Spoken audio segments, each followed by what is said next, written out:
Hello, नमस्कार शेतकरी मित्रांनो. कसे आहात तुम्ही? मजेत आहात ना? मागे 15 दिवसापूर्वी मी 2 व्हिडिओ टाकले होते. सतत 2 व्हिडिओ टाकले 8-8 दिवसाच्या अंतराने. त्यामध्ये पाणी जास्त झाले असं सांगत होतो दोन्ही व्हिडिओमध्ये. पण 15 दिवसापूर्वीच पाणी जास्त झालेलं होतं, परंतु पाणी सतत अजूनही सुरूच आहे. म्हणजे सांगा किती जास्त झालं असेल हे पाणी. आता जास्त पाण्याचा परिणाम असा होईल की आपली सोयाबीनच्या शेंगा ज्या आहे ह्या टाईट अशा भरणार नाही, दाना असा ठस भरणार नाही आणि याच्यामुळं आपल्या उत्पन्नात घट येणार आहे 100%. कोणाचीही असो सोयाबीन, शेवटी ती मग 100% घट आहे. अति पाण्याचा परिणाम असा होतो हा. आणि कुठे कुठे शेंग हे 2 दाण्याची, 1 दाण्याची अशी होईल.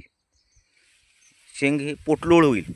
पोटलोळ म्हणजे दाना व्यवस्थित फुगणार नाही, टाईट भरणार नाही आणि बऱ्याचशा शेंगा अशा कुटारात उडून जाईल, हलक्या होईल. असा हा परिणाम होतो अति पाण्याचा. पाणी त्यासाठी थोडं कमी पाहिजे होतं. शेंगा भरण्याच्या वेळेस कमी पाणी असलं म्हणजे जमिनीला तळण मिळते आणि सूर्यप्रकाश चांगला असला की ते शेंग टाईट भरल्या जाते. सोयाबीनच्या मुळा ज्या आहे त्या पाण्याच्या शोधात इतरत्र खोल अशा पसरत जातात. त्यामुळे शेंग हे व्यवस्थित टाईट भरल्या जाते. त्यासाठी आपल्याला कोणत्याही फवारणीची गरज नाही राहत. ज्यावेळेस तळण मिळते जमिनीला, सूर्यप्रकाश चांगला व्यवस्थित मिळतो, त्यावेळेस शेंग एवढी टाईट भरल्या जाते की आपण आता 15-20 वर्षाचा अनुभव आहे आपल्याला.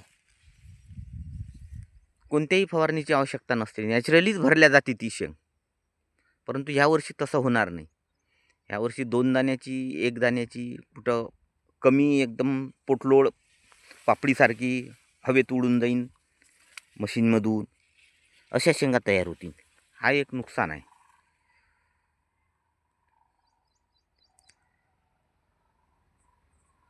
बघा शेतकरी मित्रांनो, भेटू मग नंतर पुढच्या व्हिडिओमध्ये.